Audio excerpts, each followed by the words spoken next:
Group 2 పరీక్షలు అయితే ప్రశాంతంగా ముగిసినాయి. కానీ నిరుద్యోగుల ఆగ్రహం, ఆవేదన, ఉద్యమాలు ఇవన్నీ నిన్నటి నుండి జరుగుతూ వచ్చినాయి. దీని మీద జగన్మోహన్ రెడ్డి స్పందించారు. చంద్రబాబు గారు నిరుద్యోగుల్ని, ఉద్యోగులనే కాదు అన్ని వర్గాల ప్రజలను మోసం చేయడం అలవాటుగా మార్చుకున్నారు. ఇప్పుడు గ్రూప్ 2 అభ్యర్థులను కూడా నిలువునా మోసం చేశారు. 3 వారాలుగా గ్రూప్ 2 అభ్యర్థుల అభ్యంతరాలను వింటున్నట్టు నటించి వాటిని పరిగణలోకి తీసుకుని తగిన న్యాయం చేస్తున్నట్టు నమ్మబలికి చివరకు వారిని నట్టేట ముంచారు. అభ్యర్థుల నుంచి వస్తున్న విజ్ఞాపనలు వింటున్నానని, తప్పకుండా పరిష్కారం చూపిస్తానని పరీక్షలకు 2 రోజుల ముందు విద్యాశాఖ మంత్రి మీ కుమారుడు మోసపూరిత ప్రకటన చేశారు. మరోవైపు తాను చెప్పినా సరే, ప్రభుత్వం నుంచి లేఖ ఇచ్చినా సరే పట్టించుకోకుండా ఏపీపీఎస్సీ ముందుకు వెళ్తోందని సాక్షాత్తు ముఖ్యమంత్రిగా ఉన్న మీ వాయిస్తో ఆడియోను లీక్ చేస్తూ మరో డ్రామా చేశారు. ఇంకోవైపు ఆందోళన చేస్తున్న వారిపై పోలీసులతో లాఠీచార్జ్ చేయించి అమానుషంగా ప్రవర్తించారు. ప్రజలను ఎలా మోసం చేస్తారో చెప్పడానికి ఇది మరొక ఉదాహరణ మాత్రమే.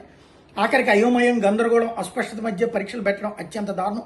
మా ప్రభుత్వంలో ఇచ్చిన డిఎస్సీని రద్దు చేసి మెగా డిఎస్సీ పేరుతో ఇప్పటికీ ఒక్క ఉద్యోగం కూడా ఇవ్వకుండా కాలయాపన చేయడం ఒక మోసమే. ప్రతి జనవరిలో జాబ్ క్యాలెండర్ అని చెప్పి అసలు దాని గురించి పట్టించుకోకపోవడం కూడా మీరు చేసిన మోసమే.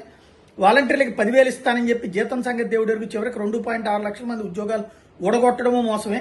గ్రామ వార్డు సచివాలయాల్లో సిబ్బంది కుదింపు పేరిట వీరిని వేరే డిపార్ట్మెంట్కి సర్దుబాటు చేసి అక్కడ ఖాళీలకు శాశ్వతంగా కోత పెట్టడమూ మోసమే. నిరుద్యోగ భృతాన్ని నెల 3,000 రూపాయలని ప్రతి ఇంటిని మోసం చేయడం ఇంకో మోసం. తాము అధికారంలోకి వస్తే ఉద్యోగాలు అంటూ ఊదరగొట్టి ఇప్పుడు ఏపీ బెవరేజెస్ కార్పొరేషన్లో 18,000 మందిని, ఫీల్డ్ అసిస్టెంట్లను, ఫైబర్ నెట్ కార్పొరేషన్లోను, ఏపీఎండీసీలోను, వైద్యారోగ్య శాఖలను పనిచేస్తున్న వాళ్ళని తొలగించి వాళ్ళ జీవితాలు నడి రోడ్డుపై నిలబెట్టడం కూడా మీరు చేస్తున్న మోసాల్లో భాగమే. అధికారంలోకి రాగానే ఐఆర్ ఇస్తామన్న మీ హామీ మీద ఇప్పటికీ ఒక్క మాట కూడా మాట్లాడకపోవడం ఉద్యోగులను చేస్తున్న మోసమే. ఉద్యోగులకు మెరుగైన పీఆర్సీ అంటూ ఉన్న పీఆర్సీ చైర్మన్ బలవంతంగా రాజీనామా చేయించి కొత్త పీఆర్సీ ఇంతవరకు వేయకపోవడం ఇంకో మోసమే.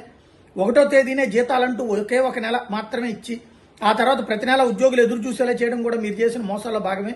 ఉద్యోగులకు ఇవ్వాల్సినటువంటి 3 డిఏలు పెండింగ్లో పెట్టడం కూడా ఒక అన్యాయమే.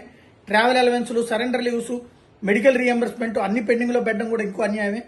ఉద్యోగస్తులకు సంబంధించిన వారి జీఎల్ఐ, జీపీఎఫ్ కూడా మీ అవసరాలకు వాడేసుకుని ఉద్యోగులకు ఇబ్బందులు సృష్టించడం కూడా మీరు చేస్తున్న అన్యాయాల్లో భాగమే. ఈ మోసాలకు, ఈ అన్యాయాలకు కేరఫ్గా మారిన చంద్రబాబు నాయుడు గారు మీ వైఖరిపై ప్రజలు ఇప్పటికీ ఆగ్రహంతో ఉన్నారు. పోరాటాలు చేస్తున్నారు. ప్రజా పోరాటాలకు ఎప్పుడు మా పార్టీ తోడుగా నిలుస్తుంది అని ప్రకటించారు.